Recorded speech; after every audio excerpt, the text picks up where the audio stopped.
Assalamualaikum warahmatullahi wabarakatuh.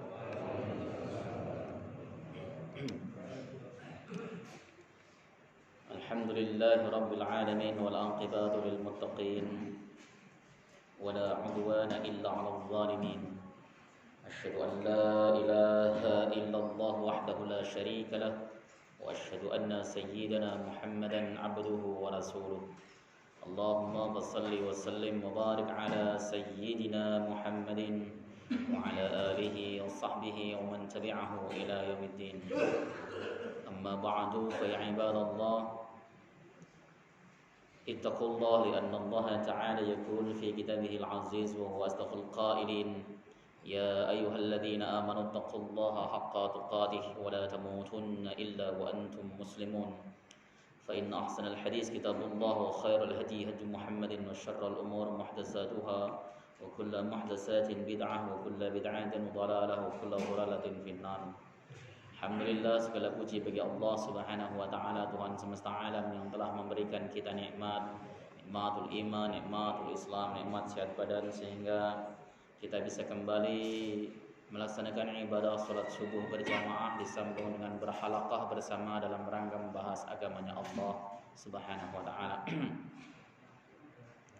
Salawat dan salam semoga selalu tercurah ke haribaan beliau Rasulullah Muhammad sallallahu alaihi wasallam beserta seluruh keluarga beliau, sahabat, kerabat dan pengikutnya serta kita semuanya yang insyaallah istiqamah konsisten dalam menjalankan dan mengerjakan sunnah-sunnahnya hingga akhir masa nanti. Jamaah yang dimuliakan oleh Allah Subhanahu wa taala, kita akan kembali melanjutkan kajian kita kitab Tanbihul Ghafilin. Mudah-mudahan kajian ini pertama mendapat ridha dari Allah Subhanahu wa taala, yang kedua bisa menambah iman takwa kita kepada Allah Subhanahu wa taala serta menjadikan kita tambah ilmu, tambah benar dan tambah lurus amaliyah kita. Bismillahirrahmanirrahim. Qala al-mu'allif rahimahullahu ta'ala wa nafa'na bihi wa bi'ulumihi fid dharain. Amin. Rabbana shrah lana sudurana wa yassir lana umurana wa hlul 'uqdatam min alsinatina yafqahu aqwalana. Bismillahirrahmanirrahim. Wa ruwiya 'anil nabiy sallallahu alaihi wasallam, dan diriwayatkan dari Nabi Muhammad sallallahu alaihi wasallam annahu qala, sesungguhnya beliau bersabda, wallahi inni la atubu ila Allah ta'ala fil yaumi mi'ata marrat. Demi Allah, aku itu pasti bertaubat kepada Allah Subhanahu wa ta'ala dalam satu hari 100 kali. Kalau di dalam hadis riwayat Al-Imam Al-Bukhari itu 70 kali. Ini hadis sahih riwayat Imam Muslim. Bukan bilangannya, bukan 70 atau 100 kali, tapi ini menunjukkan bahwa Rasulullah Muhammad sallallahu alaihi wasallam orang yang sudah dijamin oleh Allah Subhanahu wa taala masuk surga, orang yang dijamin oleh Allah Subhanahu wa taala ya tidak pernah melakukan dosa. Beliau saja bertaubat kepada Allah Subhanahu wa taala dalam sehari itu banyak bilangannya. Lah sementara kita orang yang tidak mendapat jaminan apapun, bahkan jaminan dari aman dari siksa kubur saja enggak. Bahkan jaminan untuk wafat dalam keadaan husnul khotimah saja enggak ada. Tapi kita itu terlalu percaya diri bahwa kita itu akan diampuni oleh Allah Subhanahu wa taala. Tidak pernah mau tobat dan tidak pernah membaca istighfar sama sekali. Ya. Makanya ini pelajaran bagi kita. Kalau Rasulullah sallallahu alaihi wasallam orang yang memang betul-betul maksum, beliau itu setiap harinya membaca istighfar dan bertaubat kepada Allah Subhanahu wa taala dengan jumlah bilangan yang banyak. Kita mestinya yang tidak maksum, pelaku dosa, ya, ghabarut turab, orang yang penuh debu, mestinya lebih banyak di dalam melaksanakan taubat kepada Allah Subhanahu wa taala. Ya, kalau kita sholat kadang-kadang cuman istighfarnya 3 kali itu pun Banyak katanya. Bahkan ada juga kelompok yang mengatakan kalau istighfar setelah sholat lebih dari 3 kali itu salah, keliru. Ini kan pemahaman gabrul ya. Kenapa? Karena di dalam hadis tidak ada adatul hasr, ya harus 3 dan sebagainya. Ya, jadi contoh di situ menunjukkan bahwa kalau saya memahaminya itu minimal harus 3, banyak itu bagus. Jadi tidak ada hasr, tidak ada batasan sama sekali. Maka fayambaghi lil aqil ay yatuba ila Allah Ta'ala fi kulli yawmin wa waqtin. Seyukianya bagi orang yang berakal, memiliki nalar, waras, sehat, tidak gila, tidak stres, maka dia untuk selalu bertobat kepada Allah Subhanahu wa taala setiap waktu dan setiap hari dan setiap saat, setiap waktu. Wala yakunu musirran 'ala dzanbi, dan janganlah dia termasuk orang yang mengekalkan dosa. Mengekalkan dosa itu mengerjakan dosa terus-menerus tanpa taubat. Mengekalkan dosa itu apa itu namanya? Dia tidak pernah menyesali apa yang ia lakukan. Tidak pernah istighfar, tidak pernah dia memohon ampun akan kesalahannya. Dia merasa bahwa apa yang diperbuat ini merupakan suatu kebenaran, atau dia merasa bahwa apa yang ia lakukan tersebut dosa, hanya saja pasti diampuni oleh Allah Subhanahu wa taala, sehingga dia tidak pernah sedikit pun mau istighfar atau minta ampun. Fa innar raji' 'an dhanbihi la yakunu musirran wa in ada fil yaumi 70 marrah. Ya, karena sesungguhnya orang yang rujuk dari dosanya, taubat dari dosanya.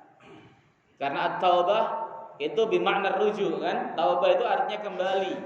Ya, kalau asalnya seseorang itu berada di syariatnya Allah Subhanahu wa taala, berada di jalan yang lurus, dia kemudian menyimpang, ia kembali lagi ke jalan yang lurus, itu disebut taubat. Karena taubat itu maknanya ar-ruju', kembali. Kalau ada orang berbuat salah, berbuat dosa, lalu dia rujuk kembali kepada Allah Subhanahu wa taala, itu tidak disebut musirron, tidak disebut orang yang mengekalkan dosa. Wa in 'ada fil yaumi 70 marrat, meskipun dia mengulangi hal tersebut sebanyak 70 kali. Itu dikatakan oleh Al-Imam Abu Lais As-Samarqandi. Intinya adalah setiap kita itu pasti bersalah, pasti berdosa. Tidak mungkin kita kemudian mengatakan bahwa saya hari ini gak punya dosa, tidak mungkin. Karena kita bukan Rasul yang dijamin oleh Allah Subhanahu wa taala perkataan kita lurus, perbuatan kita lurus. Kita itu manusia biasa yang sering lupa, sering salah, sering khilaf dan sebagainya. Maka kita setiap saat, setiap waktu pun harus kembali kepada Allah. Astaghfirullah wa atubu ilaih. Terus seperti itu. Ini yang kayak gini itu harus direspon, Pak. Jangan hanya disimpan di dalam memori otak kita, tapi tidak diamalkan sama sekali. Ayo amalkan. Istighfar itu luar biasa. Istighfar itu merupakan amaliyah yang atau wiridan yang bisa menarik rezeki di samping sholawat. Kenapa? Karena pada hakikatnya yang menghambat rizki seseorang itu dosa. Ketika kemudian seseorang banyak dosanya, rizkinya seret seperti itu. Kalau ada orang banyak dosanya, rizkinya nggak seret, berarti istidraj. Gitu. Warawa Ali bin Abi Thalib radhiyallahu taala anhu annahu qala, Sayyiduna Ali bin Abi Thalib meriwayatkan sesungguhnya beliau berkata, kuntu idza sami'tu min Rasulillah sallallahu alaihi wasallam syai'an nafa'ani Allah bihi ma syaa Allah, fa idza hadatsani ghairuhu ya halaftuhu ya fa in halafa sadaqtu. Hadatsani wa hadatsani Abu Bakr radhiyallahu taala anhu. Sayyidina Ali berkata, kami itu tatkala mendengar hadis dari Nabi sallallahu alaihi wasallam, sesuatu yang Allah mendengarkan sesuatu dari Nabi sallallahu alaihi wasallam, maka Allah akan memberikan manfaat dengan sesuatu itu tanpa ada batasannya. Jadi apa yang disampaikan Nabi sallallahu alaihi wasallam itu pasti memberikan manfaat. Kenapa? Karena apa yang disampaikan Nabi itu kalau ditinjau dari sisi syariat itu adalah wahyu. Wa ma yantiqu 'anil hawa in huwa illa wahyu yuha. Tidaklah Nabi Muhammad itu berbicara berdasarkan hawa nafsunya, tetapi apa yang disampaikan adalah wahyu dari Allah Subhanahu wa taala. Ini kalau kaitannya dengan syariat, dengan agama, bukan kaitannya dengan dunia. Rasul bicara dunia sekalipun itu pun akan bermanfaat kepada kita.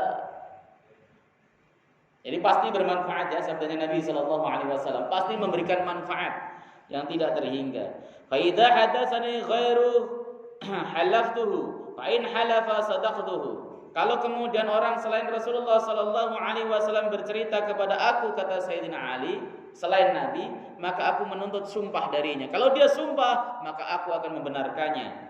Wa hadatsani Abu Bakrin radhiyallahu taala anhu qala, dan Abu Bakar pernah bercerita kepadaku, beliau berkata, qala Rasulullah sallallahu alaihi wasallam, Rasulullah Muhammad sallallahu alaihi wasallam bersabda, ma min abdin yadnabu dzanban, tidak ada seorang hamba yang dia melakukan suatu dosa, fayuhsinul wudu'a, kemudian dia memperbagusi wudunya.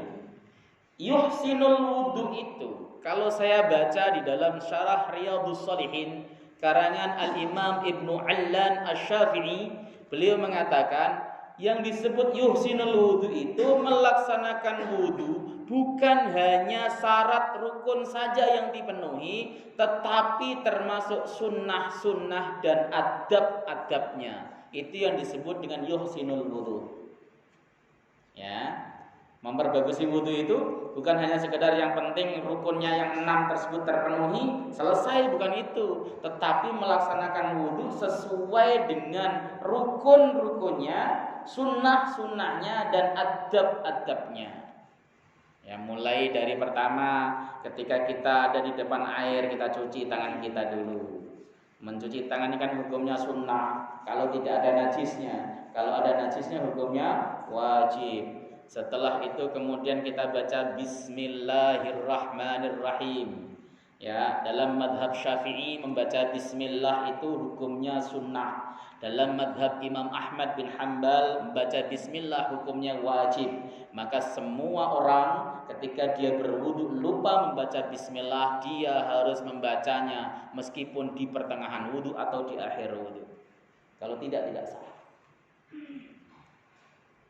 Kemudian setelah dia membaca Bismillah, dia ambil air dengan cakupan satu tangan. Kalau Nabi Shallallahu Alaihi Wasallam dengan satu tangan atau 2 tangan juga boleh. Kalau tangannya imut misalnya, kalau tangannya gede ya pakai 1 sudah cukup. Kemudian dia istinsyak dan matmadah, menghirup air lewat hidung dan matmadah. Dengan satu cakupan itu untuk 2 hal, istinsyak dan matmadah. Kenapa demikian? Sayyiduna Utsman bin Affan pernah ditanya, apakah cakupan yang digunakan untuk istinsyak dan matmadhah itu sekali atau 1 kali ataukah 1 untuk 2? Nah, Utsman mengatakan 1 untuk 2. Berarti ketika kita istinsyak dan matmadhah dan berkumur, menghirup air lewat hidung dan berkumur 3 kali, maka cukup 3 cakupan. Ya. Dan itu ketika kita menghirup itu betul-betul sampai haisum, sampai janur hidung, bukan cuma dicolek-colek hidungnya aja. Ini kan bapak-bapak sukanya begitu, colek-colek ini mah. Ya sebenarnya kalau puasa itu dapat asal sunnah. Misalnya lagi puasa nih, puasa kan makruh mubalaghah, makruh untuk menyedot sampai dalam karena bisa batal. Maka kemudian kita cukup colek-colek begitu itu dapat asal sunnah. Ya, tapi kalau tidak dalam keadaan puasa, hiruplah sampai haisum. Ya, tujuannya apa? Ya supaya syaitan laknatullah alaih yang bersembunyi di hidung-hidung kita ini keluar semuanya. Bakteri-bakteri, virus-virus Covid dan sebagainya keluar semuanya, tersembur. Makanya ketika istinsyak itu ngeluarinya harus ditekan, enggak boleh ngeluarnya cuma yang penting netes atau gimana. Harus begitu. Bahkan Imam Malik mensyaratkan untuk dijepit dengan 2 jarinya. Nah, 2 jari jepit. Gitu. Kalau Imam Malik, kalau Imam Syafi'i enggak. Yang penting dia ditekan dengan udaranya yang keras. Insya Allah kalau dipraktekkan ini penyakit-penyakit seperti apa ya, sinusitis, apalagi pilek-pilek menahun, ya, kemudian hidung bindeng dan sebagainya disembuhkan oleh Allah Subhanahu wa taala. Karena kalau kata Ustadz Izzi itu ya selalu ada kejazaan di balik sunnah. Ya, gitu. Mengamalkan sunnah itu ada Ada keutamaan. Coba laksanakan. Kalau Bapak nggak pernah melaksanakannya pasti pengar, sakit, pahit, perih. Tapi kalau biasa ya perih tapi tidak terlalu. Yang pertama kali melaksanakannya pasti nangis dulu. Kepalanya dipijit-pijit, kenapa? Karena sakit memang. Tapi itu sunnah. Setelah itu dikeluarkan. Nah, itu kalau Imam Malik harus gini. Kalau Imam Syafi'i tidak, tapi al-khuruj minal khilaf itu mustahab. Keluar dari perbedaan ulama itu sunnah. Maka pakai pendapat Malik dengan cara ditekan-tekan hidungnya. Terus yang kedua kan masih sisa tuh sakit. Jadi yang benar itu aslinya kita menghisap dua-duanya. Jadi dari hidung kita nyerot, dari mulut kita nyerot, itu aslinya. Tapi kalau tidak bisa, maka boleh gantian dari mulut dulu atau dari hidung dulu, boleh untuk dipraktekkan. Itu namanya kita melaksanakan sunnah nabawiyah. Terus menghadap kiblat itu adab. Jadi wudu yang benar itu, yang adabnya bagus itu menghadap kiblat. Nah kalau mantatin kiblat ya nggak tahu. Karena kalau di sini kan mantatin kiblat ya wudunya, maka dioper supaya menghadap kiblat. Gimana caranya ya? Tapi udah susah dioper menghadap kiblat. Dibalik lagi, butuh biaya lagi. Itu perlu donatur berarti. Di luar ada yang menghadap kiblat. Seperti itu. Tapi itu adab. Adab itu termasuk daripada yuhsinul wudu. Setelah kemudian istinsyak madmadah 3 kali, kita ambil air, kemudian kita mulai basuh wajah kita, ya. Niat itu bersama dengan basuhan wajah yang pertama, itu niat. Bukan kemudian niat itu ketika nyuci tangan, tapi niat itu bersama dengan basuhan wajah pertama kali. Nah, dimulai dari atas terus ke bawah sampai kepada hatta tahta dzakan, ya. 3 kali, karena 3 kali itu termasuk sunnah. Kemudian digosok-gosok, karena mazhab Malik mengatakan menggosok itu wajib. Digosok-gosok itu wajib. Gitu. Terus kemudian mengusap membasuh tangan hingga siku, minimal sampai siku. Abu Hurairah mengatakan bahwa yang paling baik adalah melebihkan hingga pertengahan lengan atas. Itu yang kalau pas lagi membasuh tangan. Ya sampai siku cukup. Tapi kalau mau dilebihkan sampai pertengahan lengan atas itu lebih baik. Itu adalah pendapat Abu Hurairah yang tertuang dalam Sahih Bukhari dan Sahih Muslim. Begitu Pak.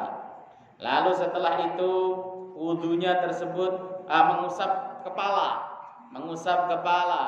Mengusap kepala itu boleh sedikit kepala yang diusap. Ba'du ra'si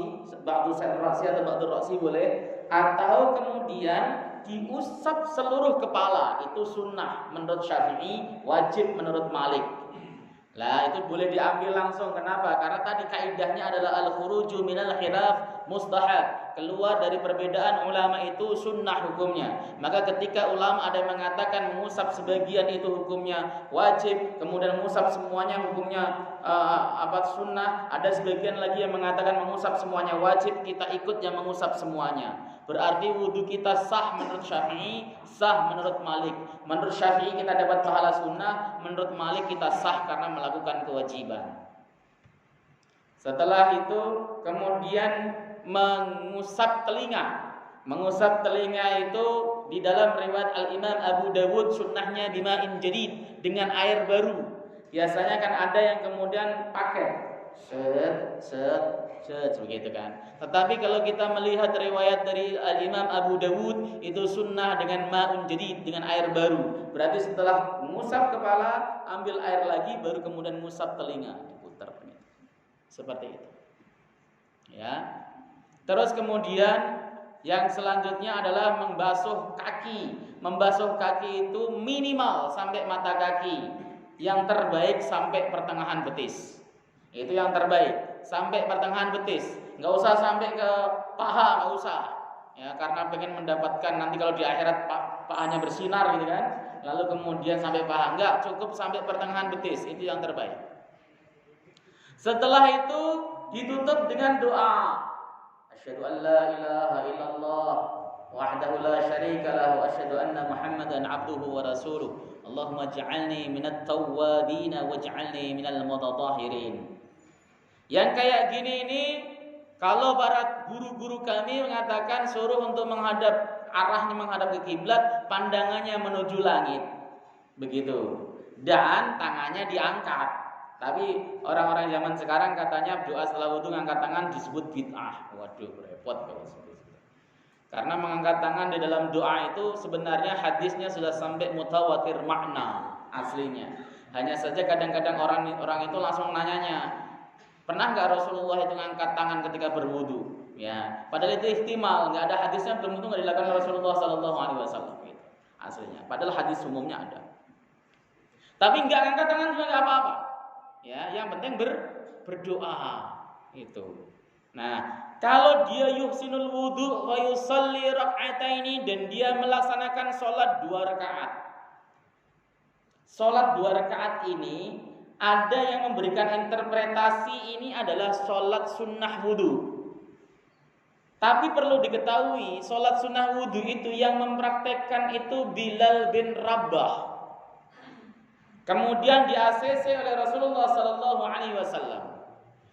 Berarti kalau kemudian di sini ada yusalli rak'ataini, maksudnya sholat apa?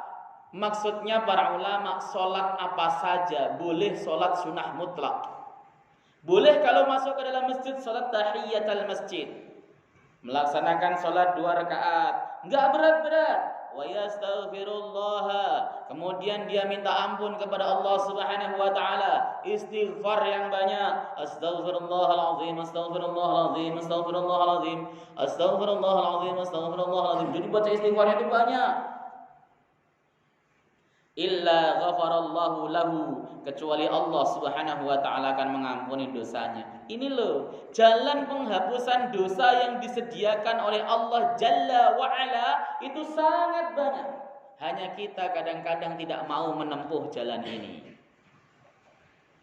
Ya. Kita merasa apa? Ya cuek tadi, wudu ya asal-asalan. Yang penting wudu sah. Oke, sah. Tetapi Rasulullah menjanjikan pengampunan dosa otomatis tadi jika wudhu kita ingin menjadikan penghapus dosa. Di dalam hadis yang saya baca itu redaksinya fayuhsinul wudhu atau man ahsanal wudhu'a, siapapun orang yang memperbagusi wudhunya. Redaksinya selalu itu. Tapi kalau saya pribadi yang menyebutkan ahsanal wudhu dengan berbagai macam kriteria kan ulama. Ya, dan ada ulama juga yang berpendapat ahsanal wudu itu yang penting wudunya sah. Yang penting wudunya beres secara rukunnya. Maka itu disebut wudu yang baik. Kalau tidak beres maka tidak baik. Begitu. Dan memandang Allah itu rahmatnya luar biasa. Mudah-mudahan dengan wudu kita yang sederhana, yang kadang-kadang wudu kita minimalis, ya. Karena banyak faktor, mau ngusap rambut semuanya, sayang minyaknya, ya. Mau ngusap tangan sampai pertengahan lengan atas, sayang bajunya basah. Apalagi kalau di kantor tuh paling mentok sampai sini doang kan. Itu dipaksa-paksain juga mentoknya sampai sini doang, ya. Serba sayang. Akhirnya kemudian wudunya minimalis tapi sah. Mudah-mudahan mengharap rahmat Allah Subhanahu wa taala, dosa-dosa kita juga diampuni oleh Allah Subhanahu wa taala. Allah itu kalau mengampuni dosa hambanya itu gampang kok. Summa tala hadhil ayat, kemudian Abu Bakar membaca ayat ini. Rasulullah membaca ayat ini. Wa may ya'mal su'an aw yadhlim nafsah thumma yastaghfirillaha yajidillaha ghafurar rahima. Siapapun orangnya ya'mal su'an, yang dia melakukan suatu keburukan, aw yadhlim nafsahu, atau dia menzalimi dirinya sendiri, summa yastaghfirillaha, kemudian dia minta ampun kepada Allah Subhanahu wa taala, yajid, maka ia menemukan Allah Subhanahu wa taala ghafuran, itu zat yang maha pengampun, rahiman, zat yang maha penyayang. Jadi intinya siapapun di antara kita yang melakukan perbuatan dosa, perbuatan buruk, suka ngomongin orang, suka gibahin orang, suka mencaci maki orang. Nah, kita kan hidup di zaman media sosial di mana orang bebas mencaci maki orang.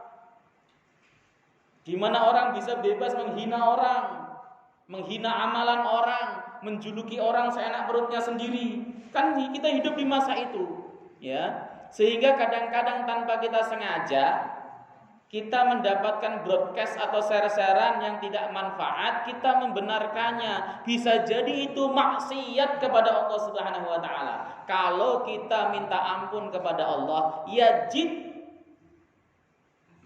ini merupakan jawab daripada man ya'mal tadi, yajid.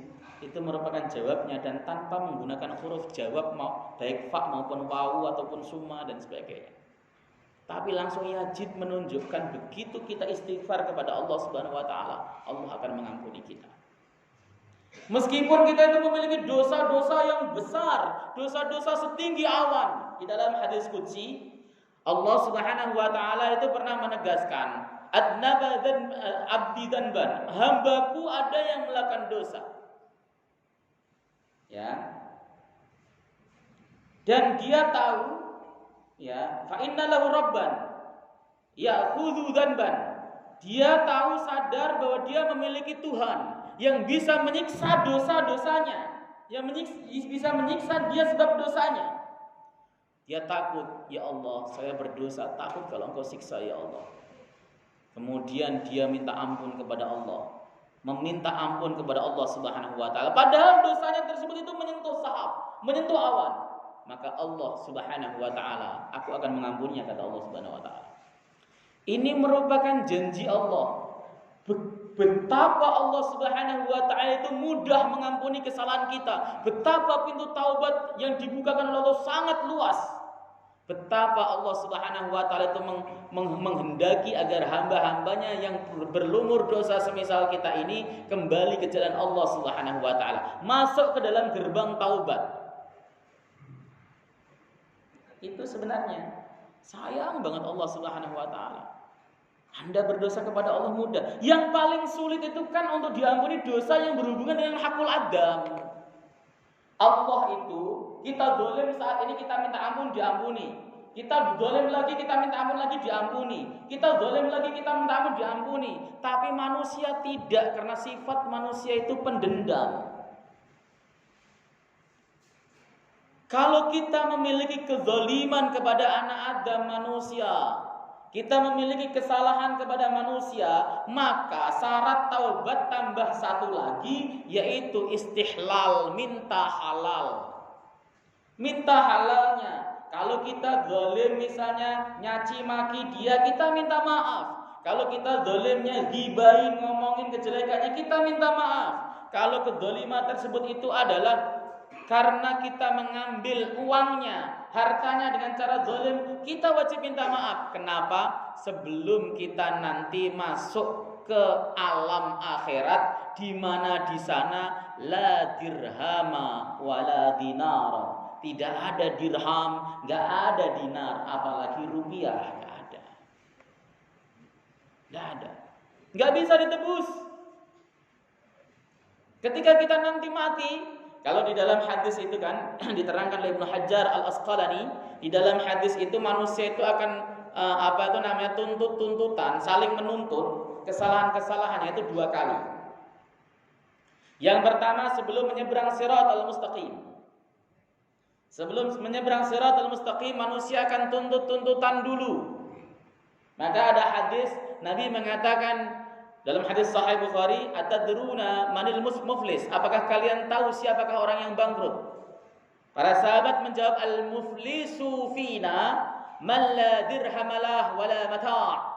Yang disebut orang bangkrut di sisi kami ya Rasul adalah orang yang tidak punya dirham, enggak punya uang dan enggak punya harta. Itu orang yang bangkrut.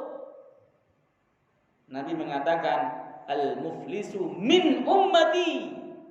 Orang yang bangkrut dari umatku adalah orang man jaa yaumal qiyamah yaitu orang yang datang di hari kiamah bi salatihi, dengan pahala salatnya, wa siyamihi, dan pahala puasanya, wa zakati, dan pahala zakatnya, dan semua pahalanya dibawa.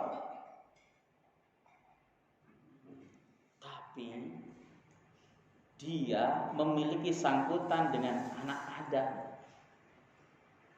Ya, dia memiliki urusan dengan manusia tetangganya. Qad dzalama hada, dia telah mendolimi si fulan. Wa safaka dama hada, dia mengalirkan darahnya si fulan. Wa daraba hada, dia memukul si fulan. Di sidang di hadapan Allah Subhanahu wa taala. Kalau dia memiliki banyak amal saleh, pahalanya banyak, diberikan pahalanya tersebut kepada si fulan.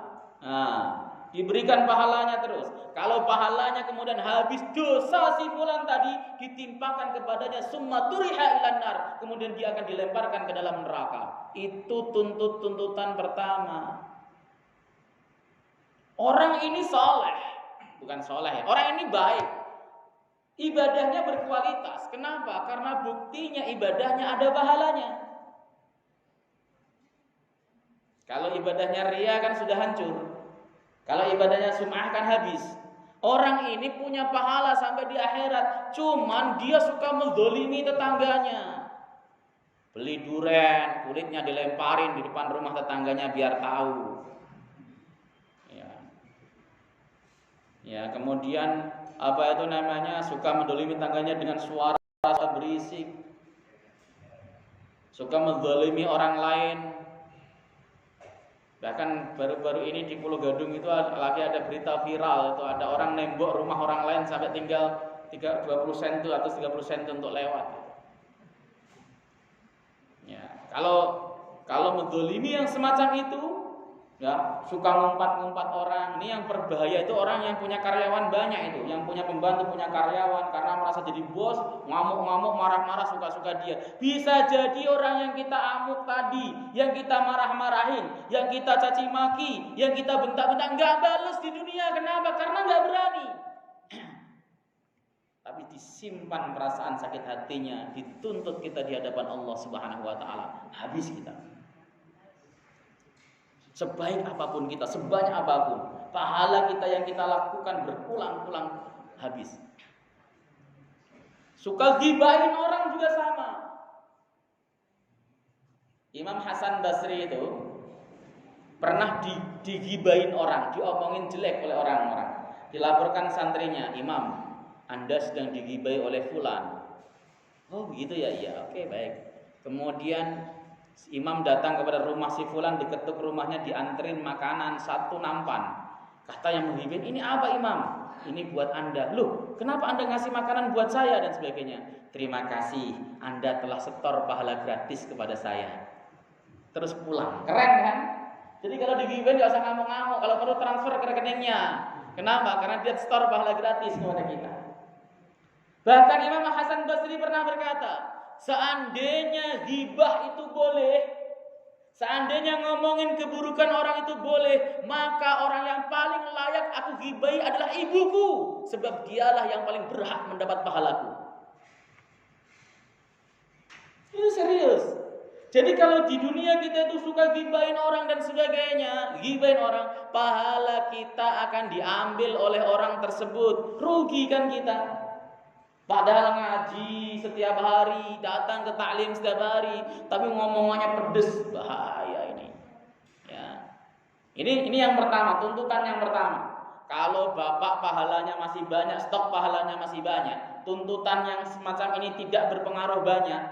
Ya misalnya 1 gunung habislah, pahala bapak kan ada 3 gunung, 1 gunung habis misalnya, masih ada 2 gunung. Selamat gak kira-kira nyebrang Shiratal Mustaqim?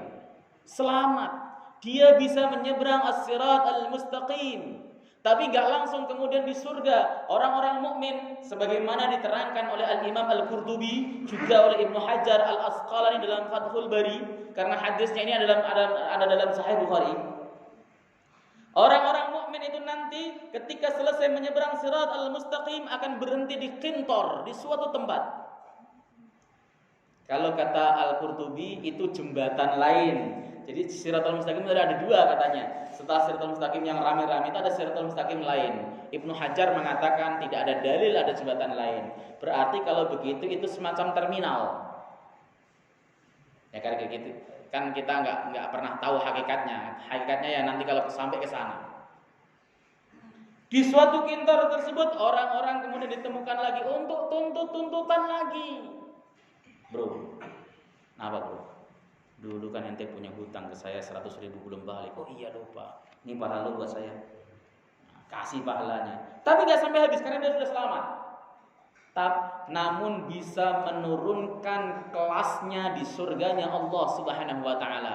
Bisa menurunkan kedudukannya di surganya Allah Subhanahu wa taala. Jadi kita itu akan ada tuntutan, Saudara. Dan orang yang pertama kali akan menuntut kita sangat keras adalah keluarga kita. Gitu. Makanya sebelum dituntut minta maaf dulu paling enak. Suami minta maaf kepada istrinya. Maafin kesalahan saya. Mungkin selama ini saya kurang. Udah enggak apa-apa. Perkara ngomong udah enggak apa-apa itu lahir dari hati atau tidak itu bukan urusan kita. Tapi kita minta hak. Istri juga sama. Mungkin pengabdian saya kurang baik. Minta maaf ya dan sebelumnya. Itu jempol. Atau ketika mau mati. Tapi repot kalau mau mati ya. Karena kita tidak tahu matinya kapan. Ya, wah saya mau minta maafnya kalau mau mati aja lah gitu kan.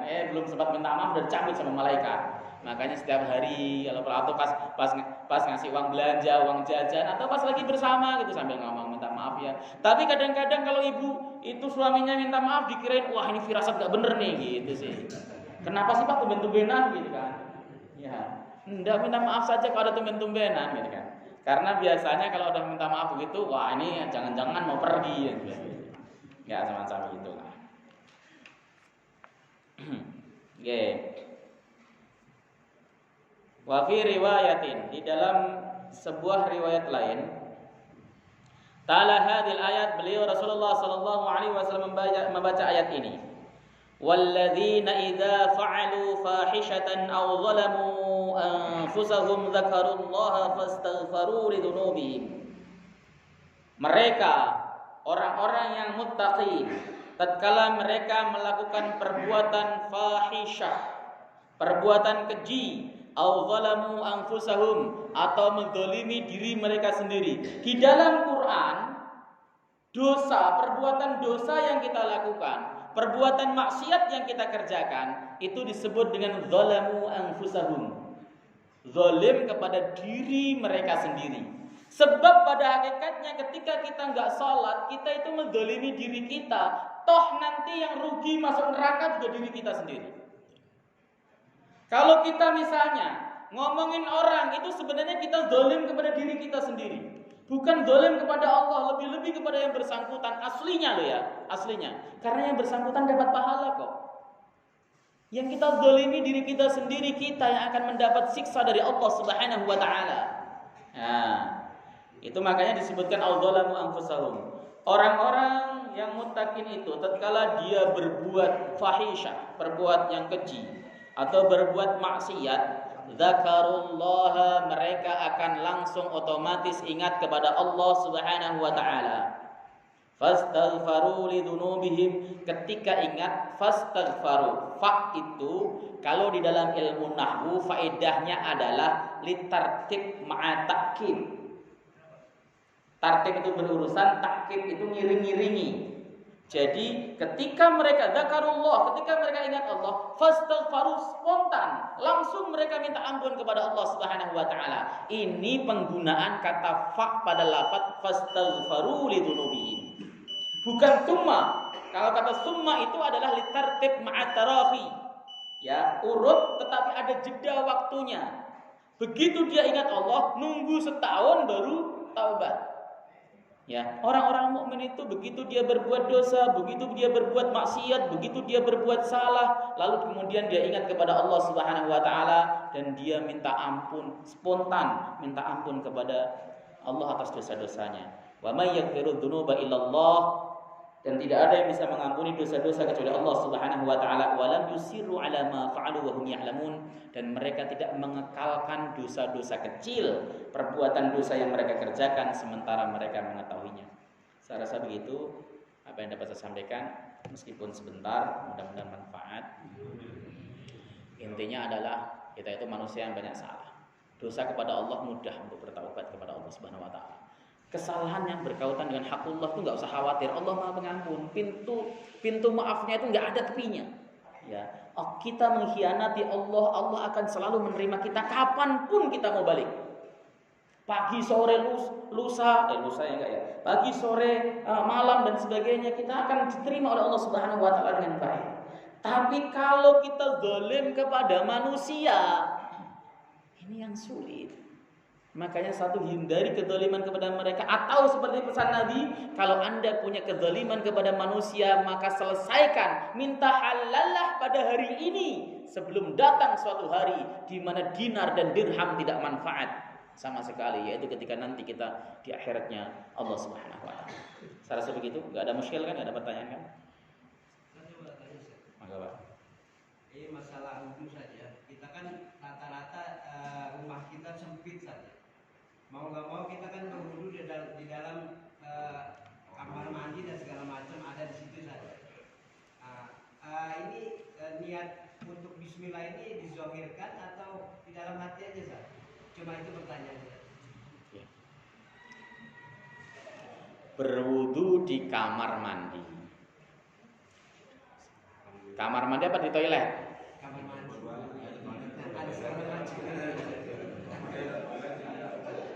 Kamar mandinya ada toiletnya. Makruh berwudu di kamar mandi yang ada toiletnya. Itu ketetapan para ulama fikih, hukumnya makruh. Tapi kalau dalam keadaan urgen, nggak ada tempatnya lagi dan sebagainya, ya boleh dipakai. Sah wudunya. Ya. Terus bagaimana baca Bismillah dan baca doanya? Ini oleh para kiai guru kami, beliau menjelaskan cukup di dalam hati. Ya, Bismillahnya itu di dalam hati. Karena sebenarnya orang di toilet sekalipun, lagi nongkrong sekalipun, berzikir itu boleh asal di dalam hati. Yang nggak boleh itu kalau diucapkan. Ya, tiba-tiba Bismillah itu nggak boleh.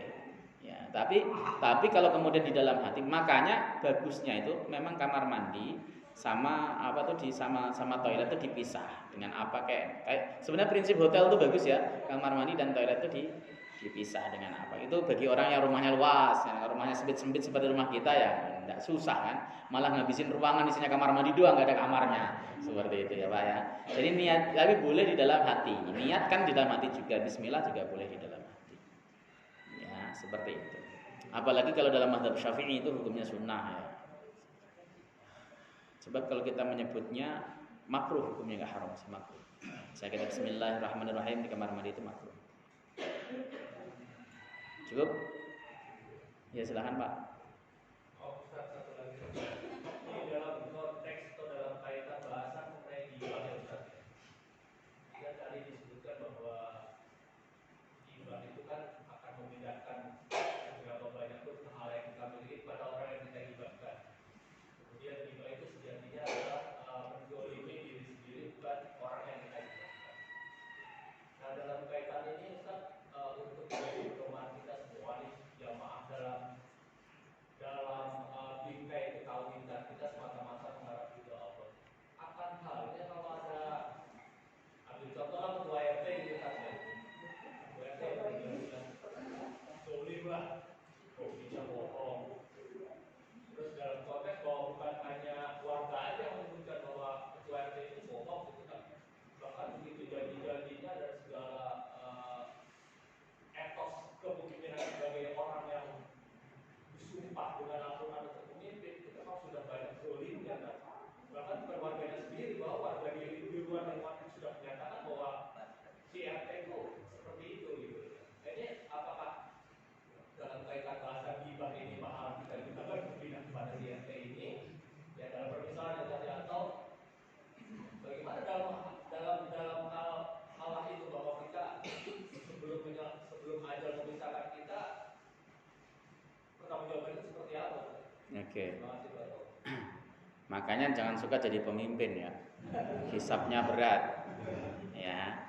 Jadi pemimpin, jadi RT ataupun presiden itu hisabnya berat karena yang menghisab itu seluruh rakyatnya nanti. Ya, tapi saya paham maksudnya ke presiden itu. Ya. Ya, jadi iya, sensitif telinga saya. Ya. Jadi apa itu namanya? Karena RT nggak mungkin disumpah di bawah Al-Quran kan? Jadi nggak ada RT disumpah di bawah Al-Quran. Jadi kalau disumpah di bawah Al-Quran pasti pejabat tinggi. Jadi misalnya, makanya itulah beratnya untuk jadi pemimpin. Tetapi ketika pemimpin tersebut berusaha untuk berlaku seadil-adilnya, sebaik-baiknya, ada yang meleset, salah dan sebagainya, itu sudah di luar kemampuan. Karena nggak mungkin itu bisa membuat seluruh rakyatnya itu merasa adil. Tapi kalau memang berbuat zalim, nyata-nyata zalim, dia sengaja menzalimi, maka dia akan dihisab oleh Allah Subhanahu wa taala. Apakah kita boleh ghibah? Nah, itu pertanyaan. Yang pertama, boleh jika tujuannya adalah untuk kemaslahatan. Misalnya contoh kita ghibahin dia ini ketua RT nih, misalnya saya ngomongnya ketua RT lagi. Ghibahin ketua RT ke ketua RW atau ke Pak Lurah supaya RT ini dapat SP misalnya. Ya, itu boleh. Silahkan, itu namanya si'ayah atau mengadukan sesuatu kepada penguasa atas kezaliman seseorang, ya memang harus ghibah. Kalau nggak mungkin nggak ghibah. Ya. Atau kita tujuannya ya pokoknya lil maslahah, untuk memperbaiki. Tetapi kalau ghibah hanya diomongkan di warung-warung kopi, itu ada pertanggungjawaban sendiri. Ya, karena nggak ada manfaatnya. Kita ngomong panjang lebar sampai bengor mulut kita, ngomongin keburukan RT di warung kopi, nggak sampai ke Pak RT, hanya cuma sekedar memuaskan nafsu, RT ini bejat, kurang ajar dan sebagainya. Kelakuannya tahu nggak begini-begini, itu ghibah yang akan dituntut oleh Allah Subhanahu wa taala. Pak RT-nya masuk neraka, dia juga masuk neraka. Gitu. Makanya yang paling baik ya sudah diam kalau memang tidak punya akses. Kalau kita punya akses, sampaikan sesuai dengan akses yang baik. Gitu kan. Saya itu termasuk orang yang tidak begitu suka ghibah politik. Karena bagi saya itu ada istilah ghibah politik. Ghibah politik itu ya ghibah politik. Ya, pokoknya antum kan tahu politik kan. Nah, kemudian kita ghibahin, ngomongin keburukannya tapi tidak memberikan dampak apapun, hanya sekedar ngomong kejengkelan. Ya apa enggak kita gunakan waktu dan mulut kita untuk hal yang baik, misalnya untuk baca Quran dan sebagainya. Kenapa? Karena ini memang menggiurkan. Coba kalau kita ngomongin politik 2 jam saja nggak kerasa, kopi 5 gelas loh, belum habis-habis ya, nambah terus, rokok kebal-kebul, ngomongin politik. Tetapi yang diomongin ghibah. Tapi kalau hanya sekedar wawasan, pengetahuan dan sebagainya silakan. Yang penting tidak ghibah. Ya, misalnya contoh kita bahas masalah kondisi negara, kan kita kan ngomongnya sukanya kan kondisi negara kan, gimana kondisi negara itu ya silahkan. Tapi kalau kemudian wilayah-wilayah sudah masuk ghibah politik, hindarilah. Gitu Pak, saya rasa Pak ya. Jadi kalau ketua RT-nya salah, ya paling bagus didatangi. Dakwah itu misalnya begitu, didatangi. Kalau nggak berani mendatangi, lapor kepada yang punya otoritas lebih tinggi supaya si ketua RT ini ditegur. Saya jawab sesuai dengan konteksnya. Itu namanya tidak dosa ghibahnya. Tapi kalau kita ngomonginnya tidak ada dampak apapun, hanya sekedar pengen ngomong saja, meluapkan kekesalan hati, itu termasuk dalam kategori ghibah. Misalnya ngomong di pos ronda, ini ketua RT kita brengsek banget ya, duit kok udah ditilep dan sebagainya. Iya bener nih, gimana nih ketua RT kok gak bener ya, wah doain cepet-cepet mati sajalah misalnya. Itu termasuk ghibah yang akan dituntut oleh Allah Subhanahu wa taala. Saya rasa begitu, sudah siang, mudah-mudahan manfaat. Sampaikan ketua penghafal majlis. Subhanakallahumma bihamdika asyhadu an la ilaha illa anta astaghfiruka wa atubu ilaik. Assalamualaikum warahmatullahi wabarakatuh.